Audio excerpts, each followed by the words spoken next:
اگر ہم نے تنظیم کو ایک نیکسٹ لیول پہ لے کے جانا ہے اور بہتری کرنی ہے تو اس رویے کو اب توڑنا ہوگا، اس رویے کو اب ہمیں ختم کرنا ہوگا، اور یہ سوچنا ہوگا کہ اگر قیادت کوئی فیصلہ کر رہی ہے، چاہے وہ فیصلہ بادی نظر میں سخت نظر آ رہا ہے، لیکن یہ فیصلہ تنظیم کی بہتری کے لیے ہے، اور ہو سکتا ہے اس کے اثرات آج نظر نہ آئے لیکن آنے والے 2-3 سالوں میں اس کے اثرات نظر آ سکتے ہیں۔ جنوبی پنجاب آپ کے سامنے مثال ہے، آج سے 5-6 سال پہلے جنوبی پنجاب ڈیڈ شمار ہوتا تھا۔ محترم اکرم شہزاد صاحب کا ضلع لئیہ اس کی مثال ہے، اور میں نے یہ سنا ہے جو مجھ سے پہلے ذمہ داران تھے کہ جب بھی لئیہ سے آتے تھے 2 مخصوص نام جو ہے وہ ہمیشہ ہر فورم اور ہر جگہ اور ہر اجلاس میں آتے تھے کہ ہم لئیہ کی نمائندگی۔ لیکن بہرحال جب لئیہ کا سیٹ اپ بدلا گیا، اکرم شہزاد صاحب اور دیگر، تو آپ دیکھیں کہ لئیہ کی پرفارمنس پہلے سے بہت بہتر ثابت ہوئی، اسی طرح بہاولپور اور دیگر۔ تو کہنے کا مقصد یہ ہے کہ آپ صرف یہ سن کر، جو میری گزارش کا مقصد ہے کہ یار قیادت نے بڑے سخت فیصلے کر لیے ہیں اور یہ نہیں ہونا چاہیے تھا، اور شاید قیادت جو ہے کارکنان کی حامی نہیں ہے یا کارکنان کو جگہ نہیں، قیادت فیصلہ کرتی ہے اور میرے حساب سے فیصلہ میرٹ پر ہونا چاہیے، میرٹ پر ہوگا، اس کا رزلٹ اگر آج نہیں آئے گا تو آنے والے کال میں ضرور اس کا رزلٹ آنے والا ہے۔ تو کم سے کم میرے سے آپ یہ توقع رکھیں کہ میں جو فیصلہ کروں گا میرٹ پہ کروں گا، ہو سکتا ہے بظاہر آپ کو وہ کبھی برا لگ رہا ہو، لیکن انشاءاللہ آنے والے کل میں، اور ضروری نہیں میرا ہر فیصلہ ٹھیک ہو، میں یہ بھی کہتا ہوں میں نے اپنی بصیرت اور اپنی جو میرے پاس معلومات ہے اس کے مطابق فیصلہ کرنا ہے، میرا فیصلہ غلط بھی ہو سکتا ہے، لیکن اگر میں اپنی دانست میں ٹھیک کروں گا تو انشاءاللہ اس میں ضرور برکت ہوگی اور اس میں انشاءاللہ بہتری ہوگی۔ ایک تو یہ پوائنٹ ہے۔ دوسرا پوائنٹ یہ ہے کہ کارکنان کے حوالے سے آج کل ہمارے جو یوتھ فورس کے کارکنان ہیں یہ پروپیگنڈے سے بہت جلدی متاثر ہو جاتے ہیں، اور بالخصوص جو پروپیگنڈا سوشل میڈیا پہ، کیونکہ سوشل میڈیا ایک ایسی چیز ہے جو اب ہر بندے کے ہاتھ میں ہے، فیس بک ہر بندہ یوز کر رہا ہے، واٹس ایپ ہر بندہ یوز کر رہا ہے، اور بعض اوقات وہ پروپیگنڈا اتنا مضبوط ہوتا ہے کہ بڑے بڑے جو ہے وہ اچھے، اور جنہیں ہم سمجھتے ہیں کہ یار یہ متحرک ساتھی ہیں اور ان کی جماعتی وابستگی بڑی مضبوط ہے اور صاحب عقل ہے، ان کی طرف سے بھی ایسا سوال یا ایسا اشکال سامنے آتا ہے کہ وہ اس پروپیگنڈے سے متاثر ہوئے لگ رہے ہوتے ہیں، اور پروپیگنڈا کرنے والے پھر وہ لوگ ہیں۔ میں آپ کو ذمہ داری سے کہتا ہوں، میری جتنی میں نے اس پر بڑی سوچ و وچار کیا ہے کہ ہمیشہ وہی بندہ پروپیگنڈے کے پیچھے آپ کو متحرک اور فعال نظر آئے گا جو عملی میدان میں زیرو۔ فیس بک پہ وہ چیمپئن ہوگا جماعت کا، تنظیم کا چیمپئن ہوگا، اپنے آپ کو کیا اور کیا، لیکن آپ سے پوچھیں گے یار آپ نے عملی میدان میں نکل کے کیا کیا ہے، تو میں آپ کو گارنٹی سے کہہ سکتا ہوں کہ کوئی ایک ایسا اس کا کارنامہ نہیں ہوگا جو عملی میدان میں وہ ثابت کر سکے کہ میں نے جماعت کے لیے اور میں نے تنظیم کے لیے، اور وہ بندہ انگلیاں اٹھانے میں سب سے آگے ہوگا۔ وہ انگلی جس طرح بٹ صاحب نے فرمایا کبھی امیر جماعت پر ہوگی، کبھی ناظم جماعت پر ہوگی، کبھی یوتھ فورس پر ہوگی، کبھی جماعت کے ساتھیوں پر ہوگی، تو انگلیاں وہ اٹھائے گا لیکن عملی طور پر اس کی پرفارمنس زیرو ہوگی۔ تو میں آپ سے گزارش کرتا ہوں کہ خدا را پروپیگنڈے کا شکار مت ہوں۔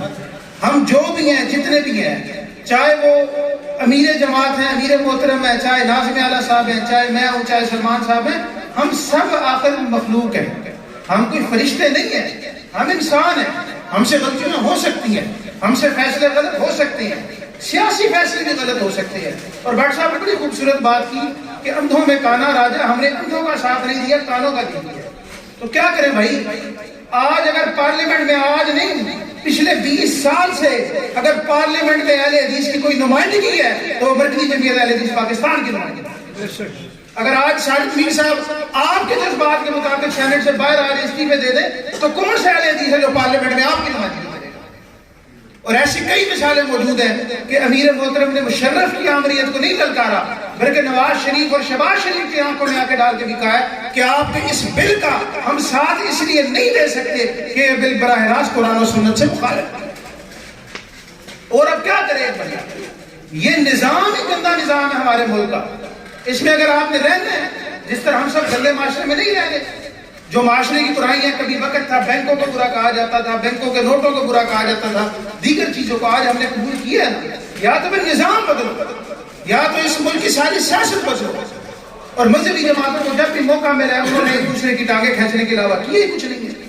ہم دوسروں کو گلا دیتے ہیں، اہل حدیث سے ایک دوسرے کی ٹانگیں نہیں کھینچتے آتے، پہلے 2 اہل حدیثوں کے گروہ ہوتے تھے، اب میرا خیال 10 نظر آ رہے ہوں گے۔ جس کو ایک ٹانگا پارٹی ہے، اس ٹانگے کی سواریاں میسر ہے، اس نے اپنی جناب پارٹی بنا لی ہے. کیا کہ اس پارٹی کا، اہل حدیث پارٹی کا امیر بھی میں ہوں، ناظم بھی میں ہوں، اس کا سیکرٹری بھی میں ہوں، اس کا ناظم مالیات بھی میں ہوں، اور اس کا ووٹر بھی میں ہوں، شورا بھی میں ہوں. اور مجھے یہ کہنے میں کوئی بات نہیں ہے کہ اگر صحیح منہج اہل حدیث کی اعلانیہ پرچار کرنے والی واحد نمائندہ جماعت ہے وہ مرکزی جمعیت اہل حدیث پاکستان ہے. اس سے پہلے جتنی بن چکی ہیں، تجربے ہو چکے ہیں، وہ سب ٹانگا پارٹیاں ثابت ہوئی ہیں.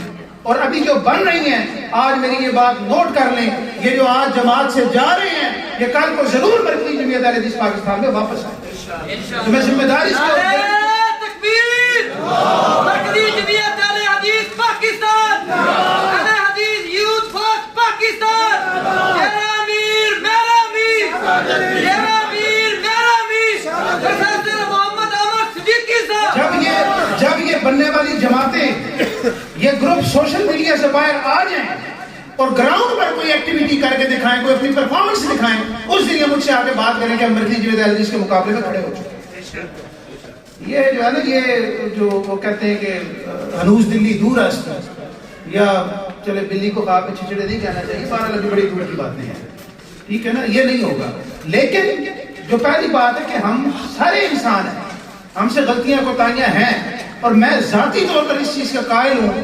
محترم بٹ صاحب کی موجودگی میں شاید میری جو ہے وہ بڑا منہ چھوٹا منہ بڑی بات ہو جائے کہ جماعت میں بہرحال احتساب کا نظام ہونا چاہیے، جماعت میں یہ جمہوری حق ہونا چاہیے. کابینہ موجود ہے، آمرہ موجود ہے، شورا موجود ہے، سب فورم موجود ہیں، لیکن زمانے بھی بند کیے ہیں.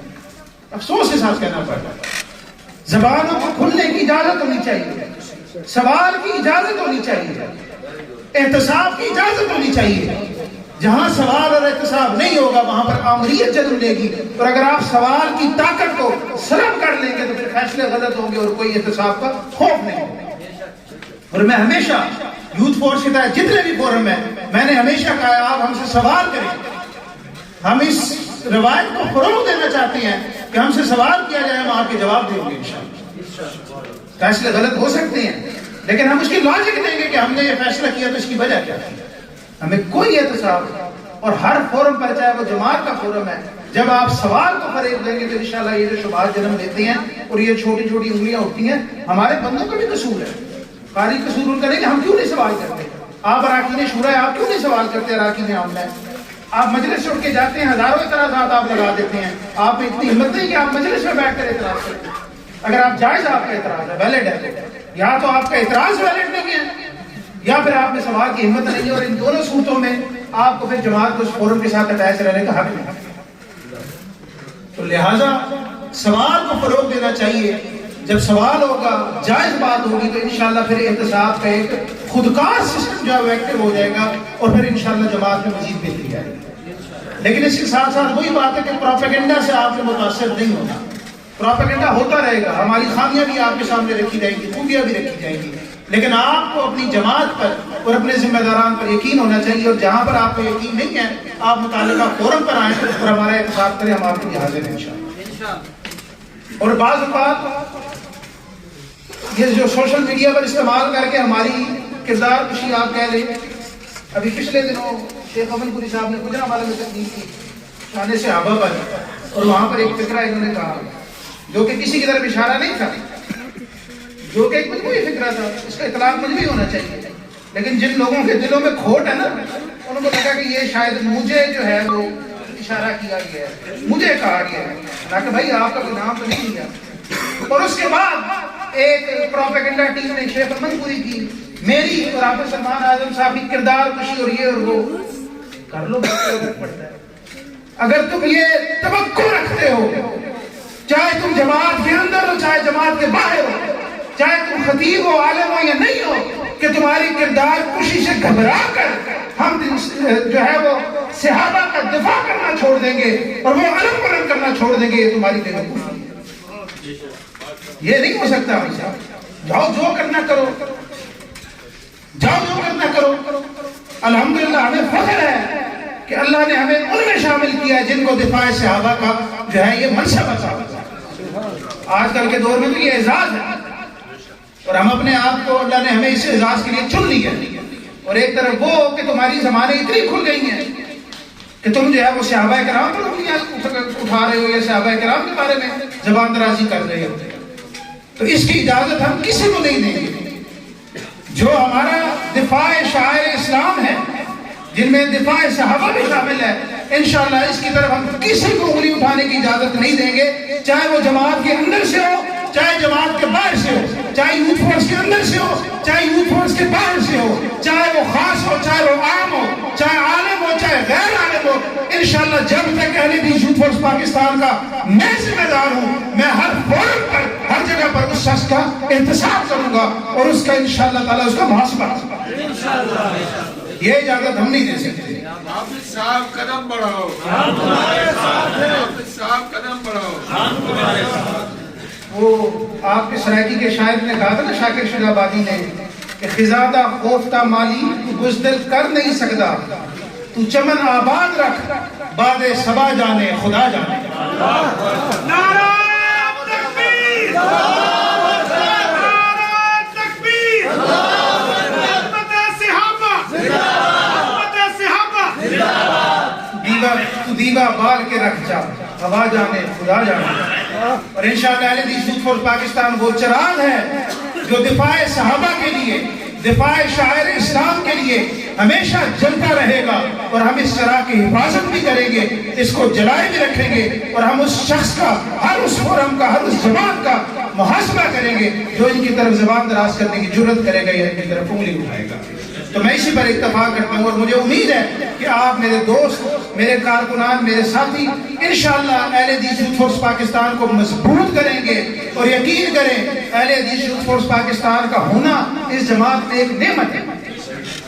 میں یہ بالکل, کیونکہ یہ ایک فورم ہے. بہت سے نوجوان ہمارے پاس برداشتہ ہوتے ہیں کہ جی مرکزی جمعیت کے بزرگ, ڈاکٹر صاحب بزرگوں کو بھی سمجھاؤ تھوڑا جا.